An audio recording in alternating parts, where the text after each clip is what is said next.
Bismillahirrahmanirrahim. Assalamu alaikum, dear students. My name is Mohammad Qasim Nazir and I'm a teacher in pedagogy at school and college. आज हम chemistry ninth class का paper discuss करने वाले हैं. So let's get started. The first MCQ is 48 grams of magnesium contains how many atoms? So आप इसको simple तरीके से भी कर सकते हैं, फार्मूले से भी कर सकते हैं. सिंपल तरीके से आप ये कह सकते हैं कि because 24 grams of magnesium contains 1 mole and 1 mole contains Avogadro number of atoms, right? So basically 48 grams में कितना होगा? You can see 48 gram is the double of 24 grams, so it will contain 2 moles and it will contain 2 times Avogadro number of atoms, right? That is why the right option is 2 times Avogadro's number. Okay. Next MCQ is which statement about x 11.6 and y 16.6 is not true. यानी कि 3 बातें सही हैं, एक बात गलत है, गलत बात बतानी है. पहली बात कि वो आइसोटोप्स हैं, आइसोटोप्स का एटॉमिक नंबर सेम होता है, as you can see here, तो ये बात दुरुस्त है. They are same elements, atomic number same हो तो एलिमेंट सेम होते हैं, ये भी दुरुस्त है. They have same number of electrons, देखें एटॉमिक नंबर सेम है तो इलेक्ट्रॉन्स और प्रोटॉन सेम होते हैं. They have same number of neutrons, ये बात गलत क्यों है? क्योंकि 11 में से अगर आप 6 को माइनस करें तो आपके पास 5 न्यूट्रॉन्स हैं x में, और 16 में से अगर आप 6 को माइनस करें तो 10 न्यूट्रॉन्स है y में. तो they are definitely not same, so delta option is correct. उन्होंने पूछा था कि कौन सी स्टेटमेंट इनकरेक्ट है. मूविंग ऑन, थर्ड एमसीक्यू में an element having given electronic configuration belongs to. अब यहाँ पर आई गेस इलेक्ट्रॉनिक कन्फिगरेशन जो है वो टाइप होना रह गई है, और बेसिकली ये इलेक्ट्रॉनिक कन्फिगरेशन को अगर आप देखें तो ये 3s1 पे जाके क्या होती है? खत्म होती है. तो अगर इसकी कंप्लीट इलेक्ट्रॉनिक कन्फिगरेशन में आपको बताऊं तो ये 1s2 2s2 2p6 3s1 पे जाके खत्म होती है. तो 3s1 में आप जो लास्ट जो पीछे की तरफ जो नंबर होता है ये पीरियड नंबर होता है, और जो ऊपर की तरफ नंबर होता है ये ग्रुप नंबर होता है. तो इसलिए इसका अल्फा ऑप्शन जो है वो दुरुस्त है. ओके. उसके बाद नेक्स्ट एमसीक्यू की तरफ जाते हैं. Which group has its valence shell electron in s subshell? तो ग्रुप 1 और 2 दोनों के जो है valence electron s subshell में होते हैं. They are s block elements. Identify the ionic compound. देखें जब एक मेटल एक नॉन मेटल से रिएक्ट करता है तो वो आयनिक होता है, ठीक है. और अगर आप देखें तो कार्बन और हाइड्रोजन दोनों नॉन मेटल्स हैं, और हाइड्रोजन और क्लोरीन दोनों नॉन मेटल्स हैं, हाइड्रोजन और ऑक्सीजन दोनों नॉन मेटल्स हैं, जबकि पोटेशियम मेटल है और ब्रोमीन नॉन मेटल है. अब ये कैसे पता चलता है? मैंने आपको एक शॉर्टकट बताया था IUM का, कि हर वो चीज जिसमें IUM है वो होता है मेटल, ठीक है. इसमें कुछ एक्सेप्शंस भी हैं जैसे कि हीलियम और selenium, but most of the times it works, ठीक है. तो पोटेशियम जो है ये एक मेटल है और किसी के नाम में IUM नहीं आ रहा, और बाकी ब्रोमीन तो एक नॉन मेटल है, तो that is why this is an ionic compound. उसके बाद the ionic sign of an element, मतलब चार्ज की बात कर रहे हैं कि ग्रुप 5 के एलिमेंट पे क्या चार्ज होता है. देखें ग्रुप 5 का मतलब है उनके वैलेंस इलेक्ट्रॉन्स 5 हैं, और ऑक्टेट रूल के मुताबिक उनको 3 और चाहिए, तो वो 3 इलेक्ट्रॉन गेन करेंगे जिससे चार्ज माइनस आएगा.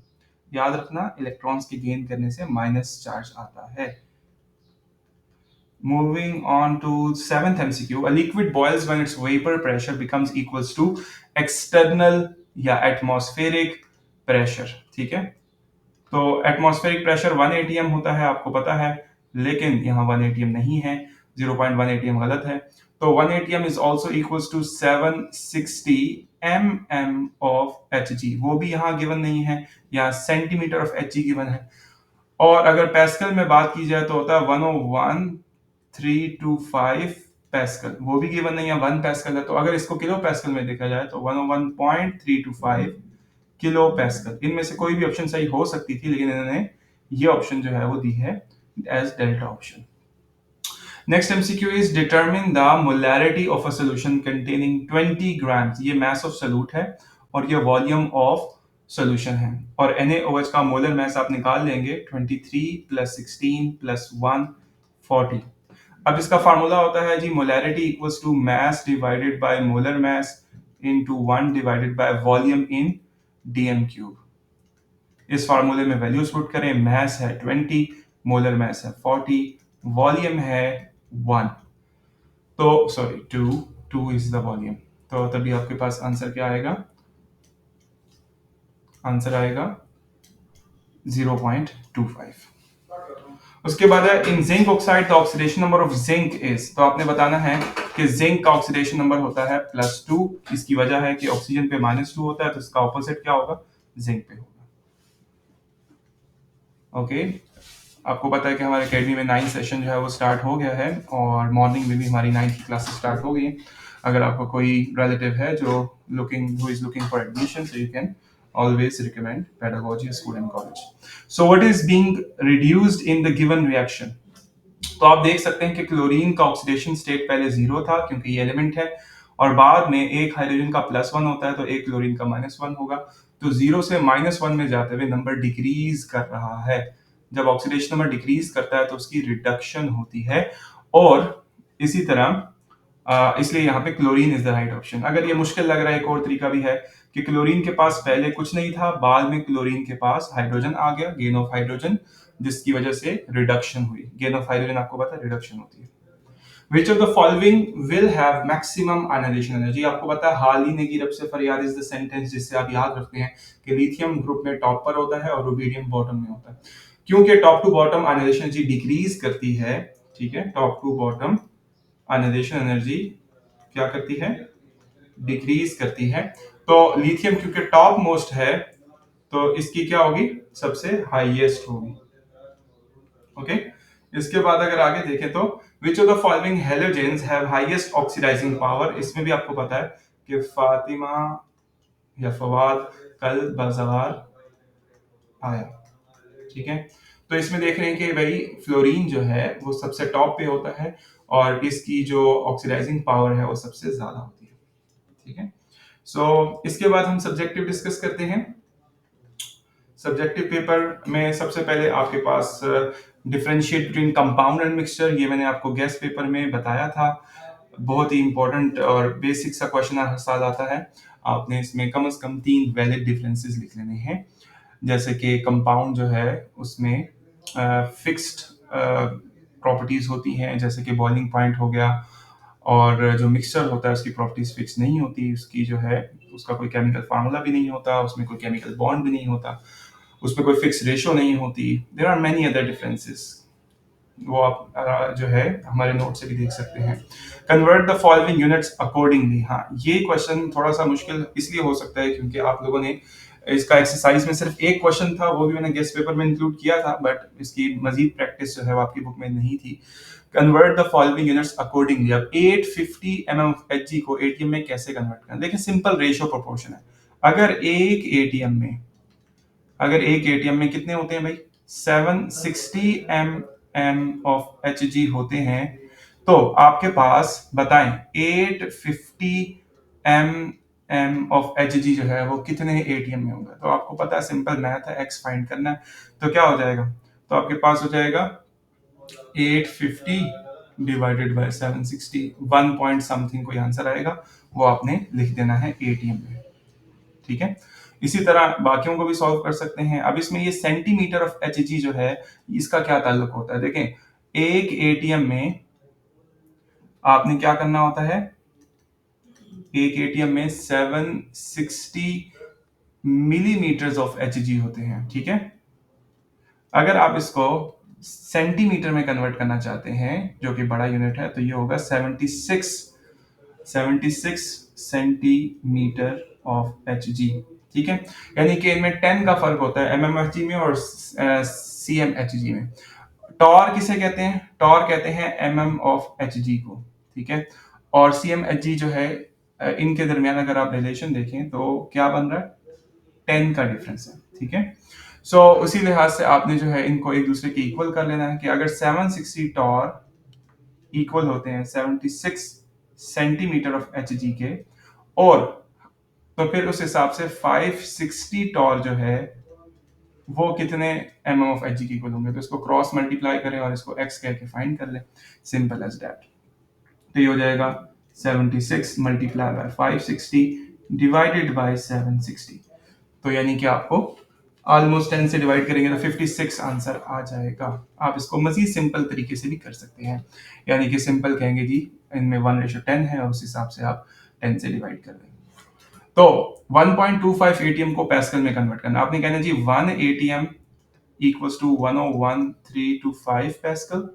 तो 1.25 एटीएम किसके इक्वल होगा? Obviously 1.25 multiply by 101,325।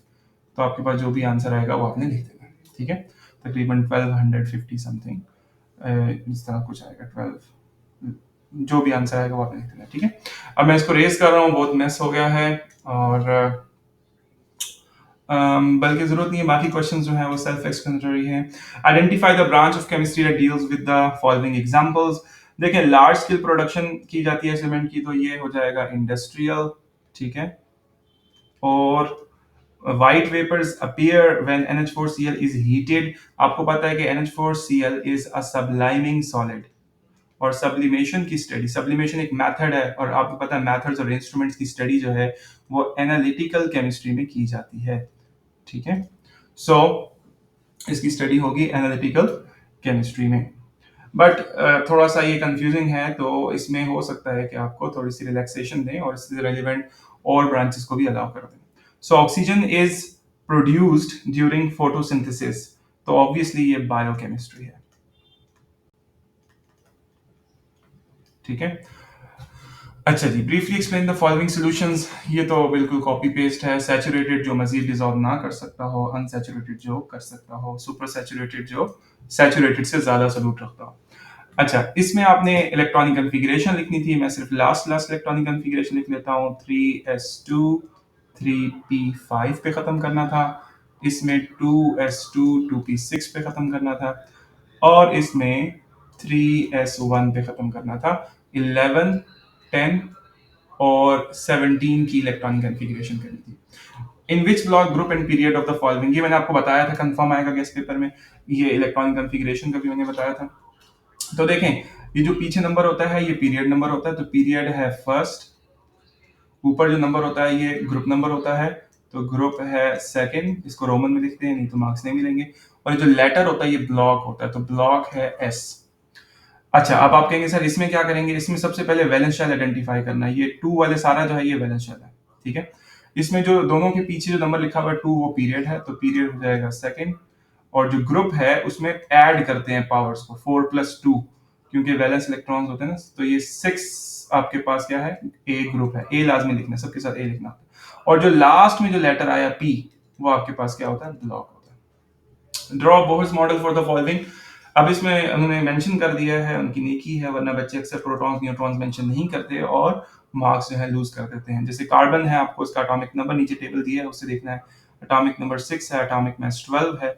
तो आपने न्यूक्लियस में शो करने हैं कि इसमें 6 प्रोटॉन्स हैं, 6 न्यूट्रॉन्स हैं और 2 शेल्स बनाने हैं आपने, जिसमें आपने इलेक्ट्रॉन्स जो है वो मेंशन करने हैं।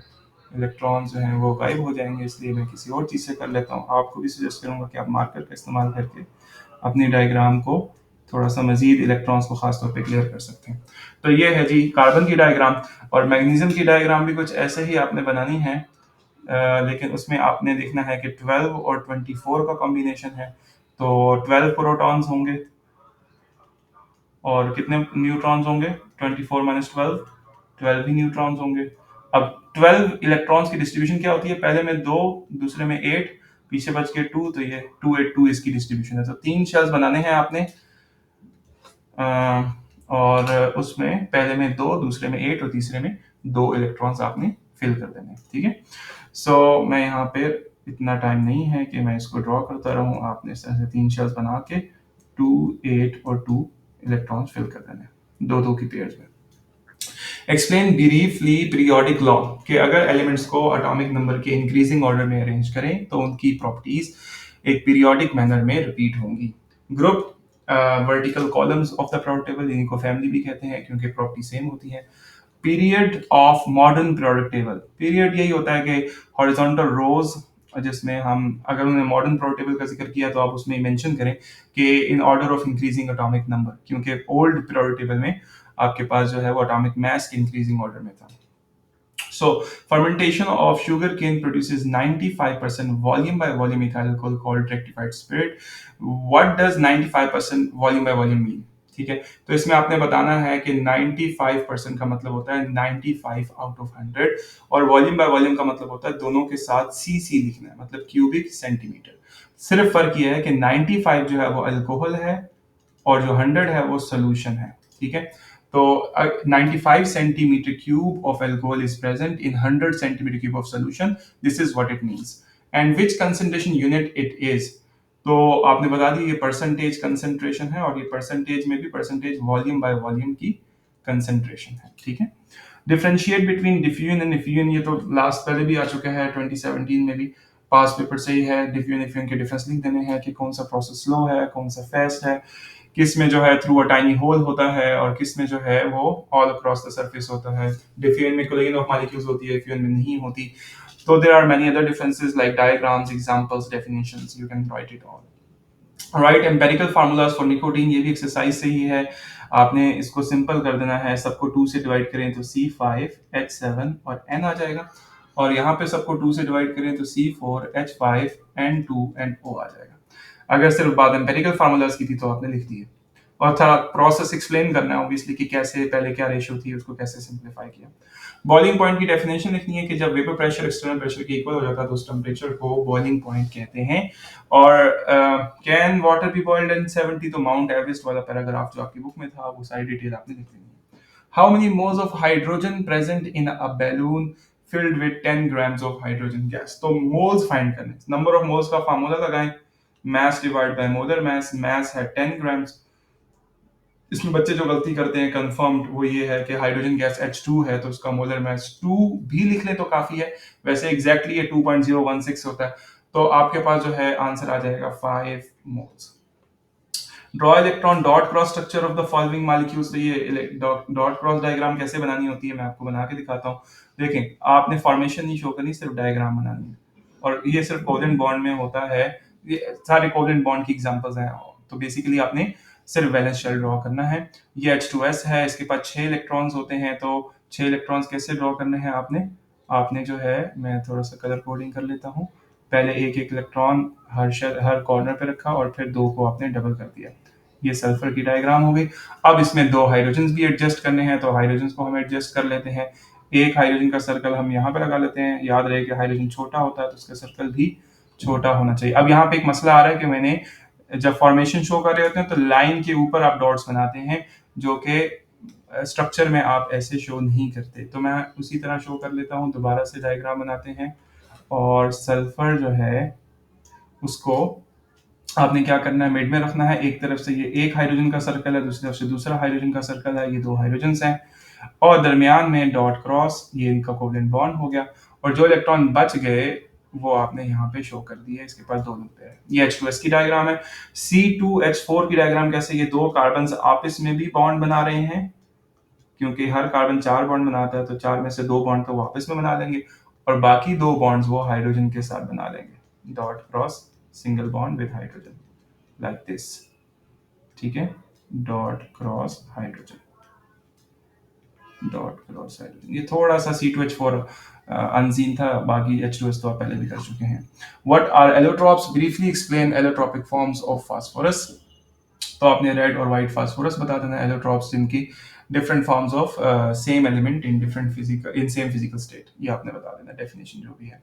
अ flask contains 0.1 molar KOH solution, what mass of KOH is present per dm cube of solution, तो आपने मास बताना है, मोलैरिटी आपको गिवन है, फार्मूला वही है, molarity equals to mass divide by molar mass into 1 divide by volume in dm cube. इसी फार्मूले को रीअरेंज कर लें तो मास के लिए, तो molarity into molar mass into volume in dm cube. अब इसमें वैल्यू पुट कर लें, मोलैरिटी है जी 0.1, और मोलर मास पोटेशियम का तो होता है 39, उसमें हाइड्रोजन का 1 ऐड कर लें 40, और ऑक्सीजन का 16 ऐड कर लें तो 56 मोलर मास है। वॉल्यूम वॉल्यूम पर डीएम क्यूब का मतलब होता है 1 डीएम क्यूब, तो उसको 1 एज्यूम करें, तो आंसर आ जाएगा 5.6 क्या ग्राम्स, ये आपके पास आंसर आ जाएगा। Describe the nature of electrochemical process, तो आपने बता दिया कि इलेक्ट्रोकेमिस्ट्री की डेफिनेशन जो है आपने बताई थी, जिसमें इलेक्ट्रिकल एनर्जी को केमिकल एनर्जी में और केमिकल एनर्जी को इलेक्ट्रिकल एनर्जी में कन्वर्ट करते हैं। ऐसे तमाम प्रोसेस को इलेक्ट्रोकेमिकल प्रोसेस कहते हैं। फिर आपने उनकी एग्जांपल्स भी दे देनी है, जैसे कि बैटरी की चार्जिंग और डिस्चार्जिंग हो गया। So glucose easily dissolves in water, but gasoline does not. तो अपने तरह ग्लूकोज इज पोलर और वाटर भी पोलर है, तो लाइक डिजॉल्व्स लाइक। और गैसोलीन नॉन पोलर है, वाटर पोलर है, तो पोलर नॉन पोलर में डिजॉल्व नहीं करता। What is oxidation state? Apparent charge on an atom in a compound. What is the common oxidation state of group 2 plus 2 and group 7 minus 1 in binary compounds? Okay, binary मतलब दो elements वाले compounds, ठीक है, जैसे HF एक binary compound है, तो इसको बाइनरी यानी कंपाउंड कहते हैं। Yes. Identify the oxidizing and reducing agent in the following. तो आप इसमें इस तरह से भी देख सकते हैं कि क्लोरीन के पास पहले हाइड्रोजन था और बाद में नहीं है, तो इसने लॉस ऑफ हाइड्रोजन करके ऑक्सीडेशन कर ली। तो जिसकी ऑक्सीडेशन हुई वो कौन सा एजेंट होता है? रॉ का एजेंट होता है। और मेटल जो है वो उसका ऑपोजिट ऑक्सीडाइजिंग एजेंट होगा। आप इसमें ऑक्सीडेशन स्टेट लिख के भी देख सकते हैं कि ये -1 से किसमें जा रहा है, बल्कि वेट इसमें आपके पास जो है, अगर आप देखें हाइड्रोजन की क्लोरीन की ऑक्सीजन स्टेट तो -1 से -1 में जा रही है ना, हाइड्रोजन की +1 से 0 में जा रही है, तो रिडक्शन हुई और ये हुआ ऑक्सीडाइजिंग एजेंट +1 से 0 में। और मैग्नीशियम को देखें तो ये 0 से +2 में जा रहा है, तो इसकी ऑक्सीडेशन हुई, तो ये है रॉ का एजेंट, मतलब रिड्यूसिंग एजेंट। ठीक है। अगर फ्लोरीन को देखें 0 से -1 में जा रहा है, तो इसकी क्या हुई? रिडक्शन, तो ये हुआ ऑक्सीडाइजिंग एजेंट। ठीक है। और KCl में Cl -1 से 0 में ऑक्सीडेशन हुई, तो ये रॉ का एजेंट है। ठीक है, मतलब reducing agent. Sodium is a soft metal and can be easily cut with knife. मैंने आपको बताया था कि सोडियम में एक इलेक्ट्रॉन होता है वैलेंस शेल में, और इसका साइज भी लार्ज होता है, लार्ज साइज, और इसमें वीक मेटेलिक बॉन्ड होता है। मेटेलिक बॉन्ड ही मेटल्स को हार्ड या स्ट्रॉन्ग या वीक बनाती हैं, तो मेटेलिक बॉन्ड वीक होगा तो एक मेटल क्या होगी? सॉफ्ट होगी। तो ये हमारे सारे शॉर्ट क्वेश्चन डिस्कस हो गए। तो हम जल्दी से लॉन्ग क्वेश्चंस डिस्कस करते हैं। और describe the formation of covalent bond in the following compound. तो इसमें फॉर्मेशन के दौरान आपने एक्सप्लेनेशन भी बतानी है और प्रॉपर डायग्राम बनानी है। जैसे 2 नाइट्रोजन है, उसमें ट्रिपल बॉन्ड होता है, तो आपने dot cross dot cross dot cross इस तरह से आपने बना देना है। ठीक है। इसी तरह NH3 है, तो N सेंटर में आ जाएगा, 3 H उसकी साइड्स पे आ जाएंगे। ये मैं सिर्फ डायग्राम बना के दिखा रहा हूँ इसका, ये मतलब ये आपने सिर्फ इतना ही करना है। आपने इसके साथ साथ इसकी फॉर्मेशन भी शो करनी है, मतलब पहले एक N और 3 हाइड्रोजन शो करने हैं, फिर M लगाना है, फिर NH3 बनाना है। और डिस्क्रिप्शन के नाइट्रोजन किस ग्रुप से था, इसके वैलेंस में कितने थे, इसने कितने शेयर किए, कितने लोन पेयर बच गए। अब O2 है, तो ये क्या हो जाएगा? डबल बॉन्ड होगा इसमें 2 ऑक्सीजन एटम में, और 2 लोन पेयर्स भी होंगे। सेम कलर की वजह से आप देख रहे हैं कि डॉट क्रॉस मिक्स हो रहा है, नजर नहीं आ रहे। आपने कोशिश करनी है मार्कर का इस्तेमाल करना है डॉट क्रॉस लगाते हुए। और ऑपोजिट भी हो सकता है, सेंट्रल एटम को मैंने डॉट से शो किया और बाकियों को क्रॉस से। You can do the reverse. What is an electrolytic cell? जो नॉन स्पॉन्टेनियस प्रोसेस को करता है with the help of electricity. और यूजेस ऑफ इलेक्ट्रोलाइटिक सेल मैं आपको FLP में भी दे चुका हूँ। 7 यूजेस हैं, आप कोई से 5 कहें, आप 6 लिख दें एज अ गुड विल, ताकि कोई अगर कोई गलत भी हो जाए तो कंपनसेट हो जाए। Importance in uses of isotopes, ये भी बहुत आसान क्वेश्चन था, लॉन्ग क्वेश्चन तो बहुत आसान है। एज सच आपने कॉपी पेस्ट करने हैं बुक से, ये भी बुक में कुछ 7 या 8 के करीब है, अगर हम कार्बन 14 को भी इंक्लूड करें तो आपने कॉपी पेस्ट कर देना। Electronic configuration of 6 element, mention there group number, period number. ये मैंने आपको बताया था, ये हर साल कंफर्म शॉर्ट में आता है, शॉर्ट में भी आया, लॉन्ग में भी रिपीट हो गया। मैं जल्दी से कंफर्म कर देता हूँ आपको। ग्रुप नंबर और पीरियड नंबर बताने हैं, तो पीछे वाला जो नंबर होता है ये सेकंड, इसका पीरियड है, और इसका जो ग्रुप है वो 2 है। ठीक है। तो इसका भी सेकंड पीरियड और 1A ग्रुप, इसका सेकंड पीरियड और 8A ग्रुप, क्योंकि 6 + 2 कितना हो जाएगा? 8। इसमें 3S बना, थर्ड पीरियड और 1A ग्रुप, क्योंकि पावर 1 है। उसके बाद थर्ड पीरियड है और 5th ग्रुप है। उसके बाद थर्ड पीरियड है और 7th ग्रुप है। तो ये आपके सारे हो गए। Write down some important applications of gold and silver. तो कॉपी पेस्ट लास्ट चैप्टर में आपने बता देना है कि ये एज अ मेडिसिन यूज होता है गोल्ड सिस उसमें हेमाटाइड आर्थराइटिस में, और ये ज्वेलरी के तौर पे ऑर्नामेंटल पर्पस के लिए, और ये आपके पास कटलरी के सामान में यूज़ होते हैं, और डेंटल फिलिंग्स में यूज़ होते हैं, वायरिंग वगैरह में भी जो एज अ गुड कंडक्टर भी यूज़ होते हैं, सुपर कंप्यूटर्स में या बहुत हाई एंड जो है डिवाइसेस में। तो how ionic bond form between following pairs of atom. Ionic bond की फॉर्मेशन आपने बताना है कि सोडियम एक इलेक्ट्रॉन लूज करता है, फ्लोरीन एक इलेक्ट्रॉन गेन करता है, तो कैटाइन और एनाइन फॉर्मेशन नहीं शो करनी, direct ionic bond formation show करनी है। मैग्नीशियम दो इलेक्ट्रॉन लूज करता है, लेकिन क्लोरीन एक, तो आपने दो क्लोरीन बनाने हैं, दो क्लोराइड्स बनाने हैं, और फिर एक एमजी के साथ उसको अटैच करवा देना। तो explain the following concentration units with examples. Definition, example, units, formula सब बता देना, एग्जांपल्स और उनका मतलब। परसेंटेज में चारों तरीके जो है, mass by mass, volume by volume, वो सारे बताने हैं, परसेंटेज की डेफिनेशन बतानी है, और चार एग्जांपल्स है वो बतानी है। How is sodium metal produced by electrolysis of fused sodium chloride in a large scale. तो फ्यूज मतलब मोल्टन, तो ये आपके पास है डाउन सेल। डाउन सेल जो है ये आपने सारा इस पे लिख देना था। तो that is it. I hope कि आपका पेपर जो है वो बहुत अच्छा हुआ होगा, और अगर आपने हमारे गेस्ट से तैयार किया था तो कमेंट्स में ज़रूर बताएं कि कैसा हुआ आपका पेपर, और कितना आपका जो है वो पेपर गेस्ट से आया था। अगर आपने गेस्ट से तैयार किया था तो हमें बताएं। Thank you very much. This is Qasim signing off. See you in the next class hopefully. अल्लाह हाफिज़।